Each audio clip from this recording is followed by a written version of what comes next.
നമസ്കാരം. പുതിയ വീഡിയോയിലേക്ക് സ്വാഗതം. യാസിർ ഷിബിലയെ കഴിഞ്ഞ ദിവസം കൊലപ്പെടുത്തിയത് വളരെയധികം ദാരുണകരമായി ഓരോരുത്തരും ശ്രദ്ധിച്ച രംഗമായിരുന്നു. പിഞ്ചു കുഞ്ഞിൻ്റെ മുൻപിൽ വെച്ച് യാസിർ ഷിബിലയെ അതിദാരുണമായി കൊലപ്പെടുത്തുകയായിരുന്നു ചെയ്തത്. ഷിബിലയുടെയും യാസിറിൻ്റെയും പിഞ്ചു കുഞ്ഞ് അത് കണ്ടുകൊണ്ട് നിൽക്കുകയാണ്. യാസിർ ലഹരിക്ക് അടിമയായ ഒരു വ്യക്തിയായിരുന്നു. യാസിറിൻ്റെ ഈ ലഹരി ഉപയോഗം തന്നെയാണ് മാതാപിതാക്കൾ ഷിബിലയെ യാസിറിനൊപ്പം തിരിച്ചുവിടാൻ തയ്യാറാകാതെ ഇരുന്നത്. ഷിബിലയുടെയും കുഞ്ഞിൻ്റെയും വസ്ത്രങ്ങളെല്ലാം കൂടെ കൂട്ടിയിട്ട് കത്തിച്ച രംഗമൊക്കെ FBയിൽ പോസ്റ്റ് ചെയ്യുകയുണ്ടായി. ഇങ്ങനെയുള്ള ചില ക്രൂരമായ കൃത്യങ്ങളൊക്കെ ചെയ്തുകൊണ്ടിരിക്കുകയും ലഹരി മൂത്ത് ഷിബിലയെ ഉപദ്രവിക്കുന്ന പതിവുമുണ്ടായിരുന്നു. അങ്ങനെ ഷിബില ജീവിതം മടുത്തിട്ടാണ് സ്വന്തം ഭവനത്തിലേക്ക് തിരിച്ചെത്തിയത്. ഇപ്പോൾ അറിയാൻ കഴിയുന്ന ചില ഞെട്ടിക്കുന്ന സത്യങ്ങളാണ് പുറത്തു വരുന്നത്. ഷിബിലയ്ക്ക് മറ്റൊരു ഭർത്താവ് ഉണ്ടായിരുന്നു. യാസിർ കാമുകനായിരുന്നു എന്നാണ് അറിയുവാൻ കഴിയുന്നത്. യാസിറിനൊപ്പം ഇറങ്ങി പുറപ്പെട്ടു പോയതാണ് ഷിബിലയ്ക്ക് 18 വയസ്സ് തികയുന്ന സമയത്ത് തന്നെ വീട്ടുകാർ മറ്റൊരു വിവാഹം കഴിപ്പിച്ചിരുന്നു. ഈ വിവാഹത്തിന് താല്പര്യമില്ലാത്തത് കൊണ്ട് യാസിറിൻ്റെ കൂടെ പുറപ്പെടുകയായിരുന്നു. ഇങ്ങനെ ഇറങ്ങി പുറപ്പെട്ടു പോകുന്ന ജീവിതങ്ങളൊക്കെ ഇത്തരത്തിലേ അവസാനിക്കുകയുള്ളൂ. ഷിബിലയ്ക്ക് 4 വർഷമെടുത്തു തൻ്റെ ജീവിതത്തിൻ്റെ ബുദ്ധിമുട്ടുകൾ മനസ്സിലാക്കാനും പ്രയാസങ്ങൾ തിരിച്ചറിയാനും തൻ്റെ മാതാപിതാക്കൾ എത്രത്തോളം തന്നെ സ്നേഹിച്ചിരുന്നുവെന്നും മാതാപിതാക്കളോടൊപ്പമുള്ള ജീവിതം എത്ര സൗഭാഗ്യകരമായിരുന്നുവെന്നും ഒക്കെ മനസ്സിലാക്കാനും തിരിച്ചു വരാനുമൊക്കെ ഒരു 4 വർഷമെടുത്തു. അപ്പോഴേക്കും ഒരു കുഞ്ഞും പിറന്നു കഴിഞ്ഞിരുന്നു. യാസിറിൽ നിന്നും വേർപെട്ട് വരാനാവാത്ത വിധം യാസിർ അതിബലമായി തന്നെ വീട്ടിൽ പിടിച്ചു വെച്ചിരുന്നു. എങ്കിലും അതിൽ നിന്ന് മുക്തയായിക്കൊണ്ട് സ്വന്തം ഭവനത്തിൽ വന്ന് ജീവിതം ആരംഭിച്ചേക്കാമെന്ന് ഓർത്തപ്പോൾ യാസിർ അത് സമ്മതിച്ചില്ല. യാസിറിന് ഷിബില എപ്പോഴും തൻ്റെ കൂടെ ഉണ്ടാവണം. യാസിറിന് ഒരിക്കലും ഷിബിലയെ വിട്ടുപിരിയാൻ താല്പര്യമില്ല. പക്ഷേ ലഹരി ഉപേക്ഷിക്കാനും തയ്യാറല്ല. കൂട്ടുകാരും ലഹരിയുമൊക്കെ ജീവിതം ആസ്വദിച്ച് കഴിഞ്ഞു പോകുന്ന യാസിർ ഷിബിലയെ മാനസികമായിട്ടും ശാരീരികമായിട്ടും വളരെയധികം ഉപദ്രവിച്ചിരുന്നു. ഷിബിലയ്ക്ക് ഒരു ഘട്ടം എത്തിയപ്പോൾ തൻ്റെ ജീവിതം മടുത്തു. മാതാപിതാക്കളോട് ആവശ്യപ്പെട്ടു തനിക്ക് തിരിച്ചു പോകാൻ താല്പര്യമില്ല. പല പള്ളി കമ്മിറ്റികളിലും ഇതിനെക്കുറിച്ച് ചർച്ചയൊക്കെ നടന്നെങ്കിലും യാതൊരു വിധത്തിലും യാസിർ ഇത് അംഗീകരിക്കാൻ തയ്യാറായില്ല. ഷിബിലയെ തിരിച്ചു കൊണ്ടുപോവുക തന്നെ വേണം എന്ന ഉറച്ച വാശിയായിരുന്നു. പക്ഷേ ഷിബിലയുടെ പിതാവിനും ഇതേ വാശിയുണ്ടായിരുന്നു. ഷിബിലയെ ഒരു കാരണവശാലും തിരിച്ചുവിടുകയില്ല. ഇപ്പോൾ അറിയാൻ കഴിഞ്ഞിരിക്കുന്ന വാർത്ത സത്യമാണോ കള്ളമാണോ എന്നറിയില്ല. എങ്കിൽ പോലും ഷിബിലയ്ക്ക് യാസിറിനോടൊപ്പമുള്ള ജീവിതത്തേക്കാൾ ഏറെ സന്തോഷകരമായിരുന്നു സ്വന്തം ഭവനത്തിലെ ജീവിതമെന്ന് പറയാം. ഏതൊരു പെൺകുട്ടിയും ആഗ്രഹിക്കുന്നതാണ്. കാരണം ഭർത്താവിൻ്റെ വീട്ടുകാരും ഭർത്താവുമൊന്നും തങ്ങൾക്ക് സപ്പോർട്ടില്ലാതെ വരുന്ന സമയങ്ങളിലൊക്കെ ഏകദേശം എല്ലാ പെൺമക്കളും തീരുമാനിക്കുന്നത് സ്വന്തം ഭവനത്തിൽ വന്ന് ഒന്ന് സമാധാനമായി അന്തി ഉറങ്ങുന്നതിന് വേണ്ടിയിട്ടാണ്.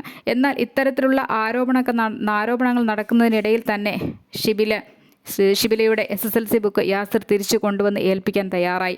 ഉച്ചയോടുകൂടി SSLC ബുക്ക് തിരിച്ചു കൊണ്ടുവന്ന് ഏൽപ്പിച്ചു. വൈകുന്നേരം താൻ എത്തി പ്രശ്നങ്ങളൊക്കെ പറഞ്ഞ് സോൾവാക്കി തിരിച്ചു പോകാം എന്നുള്ള ഉറപ്പായിരുന്നു. എന്തായിരുന്നാലും കാത്തിരുന്നത് പോലെ നോമ്പുതുറ സമയത്ത് യാസിർ എത്തുകയുണ്ടായി. പക്ഷേ അതിഭീകരമായ നിലയിൽ കഴുത്തിൽ ആഴത്തിൽ മുറിവേൽപ്പിച്ചുകൊണ്ട് ഷിബിലയെ കൊലപ്പെടുത്തി. പിതാവിനെയും കൊലപ്പെടുത്താനുള്ള ശ്രമം നടന്നു. മാതാവിനെയും ഉപദ്രവിച്ചു. ഇതെല്ലാം കണ്ടുകൊണ്ട് ആ പിഞ്ചു ബാല്യം നോക്കി നിൽക്കുകയായിരുന്നു. ഒരു പിഞ്ചു കുഞ്ഞ് ജനിച്ച് വളർന്നു തുടങ്ങുന്നത് കണ്ണിൽ കാണുന്ന കാഴ്ചകളൊക്കെ ഇത്രത്തോളം ക്രൂരകരമാണെങ്കിൽ ആ പിതാവിനെക്കുറിച്ചുള്ള ഓർമ്മകൾ എത്രത്തോളം ജീവനുള്ള കാലത്തോളം അത് മനസ്സിൽ മായാതെ നിൽക്കും. വേദനയുടെ ആഴം എത്രയായിരിക്കും. ആ പിഞ്ചു കുഞ്ഞിന്ന് അനാഥമായിരിക്കുകയാണ്. എങ്കിലും ഷിബിലയുടെ മാതാപിതാക്കൾ സംരക്ഷിക്കാനുണ്ടെങ്കിലും എത്രത്തോളം ദാരുണമായ രീതിയിലാണ് ആ ഭവനത്തിൽ അരങ്ങേറുന്നത്. ഷിബിലയുടെ സഹോദരി കഴിഞ്ഞ ദിവസങ്ങളിലൊക്കെ പറയുകയുണ്ടായി, നേരത്തെ തന്നെ ഭീഷണി ഉണ്ടായിരുന്നു. യാസിറിൽ നിന്നും കൊലപ്പെടുത്തുമെന്ന് ഭീഷണി ഉണ്ടായിരുന്നു. എന്തുകൊണ്ട് പോലീസുകാർ തങ്ങൾക്കൊരു സംരക്ഷണം ഏർപ്പെടുത്തിയില്ല എന്നാണ്. ഇന്നത്തെ കാലത്ത് പോലീസുകാർ സംരക്ഷണത്തിന് വേണ്ടി നിൽക്കണമെങ്കിൽ എല്ലാ വീടുകളിലും നിൽക്കേണ്ടി വരും. കാരണം ഇപ്പോൾ അരങ്ങേറിക്കൊണ്ടിരിക്കുന്ന അത്തരത്തിലുള്ള പെരുമാറ്റങ്ങളാണ്. ഓരോ ദിവസവും വെടിവെച്ച് കൊലപ്പെടുത്തുന്നു, കത്തിക്ക് കുത്തി കൊലപ്പെടുത്തുന്നു. ഇത്തരത്തിലുള്ള പല പ്രയാസങ്ങളെയും പ്രശ്നങ്ങളെയും അതിജീവിച്ചുകൊണ്ടാണ് ഓരോ കുടുംബങ്ങളും മുന്നോട്ട് പോയിക്കൊണ്ടിരിക്കുന്നത്. യാസിറിനും ഷിബിലയ്ക്കും ഒപ്പം ജീവിക്കാൻ താല്പര്യമില്ലായിരുന്നെങ്കിൽ ഷിബിലയും കുഞ്ഞിനെയും തനിച്ചു വിട്ടുകൊണ്ട് യാസിർ സ്വതന്ത്രനായി ജീവിച്ചാൽ മതിയാകുമായിരുന്നില്ലേ? യാസിറിന് ഷിബിലയും വേണം, കുഞ്ഞും വേണം. പക്ഷേ ഒരിക്കലും ലഹരി ഉപേക്ഷിച്ച് നല്ലൊരു കുടുംബ ജീവിതത്തിലേക്ക് കടക്കാൻ തയ്യാറല്ലായിരുന്നു.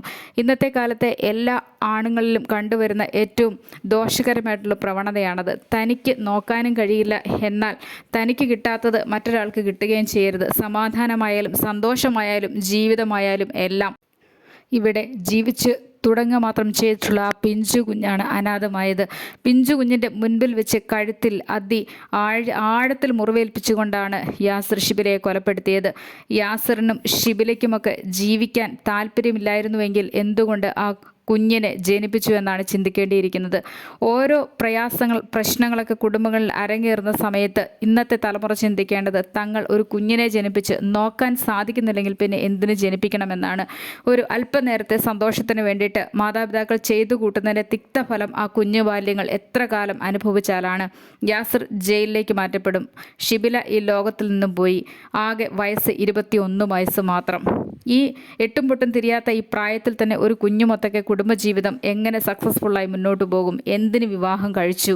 പഠനമൊക്കെ കഴിഞ്ഞ് നല്ലൊരു ജോലി സമ്പാദിച്ചതിന് ശേഷം പോരായിരുന്നു ഈ ഇറങ്ങിപ്പോക്കും ജീവിതവുമൊക്കെ? ഇറങ്ങിപ്പോയിട്ട് എവിടം വരെ എത്താൻ സാധിച്ചു? ഇതൊക്കെ ഇന്നത്തെ പെൺകുട്ടികൾ കണ്ട് ചിന്തിക്കേണ്ട കാര്യങ്ങളാണ്. ഓരോ ദിവസം കഴിയും തോറും ഇതൊക്കെ കാണുന്നുണ്ടെങ്കിലും ലഹരിക്ക് അടിമയായ ആണുങ്ങളുടെ പുറകെ തന്നെ നടക്കുന്ന പെൺകുട്ടികളെയാണ് ഇത് ലോകത്ത് കാണാനായിട്ട് സാധിക്കുന്നത്.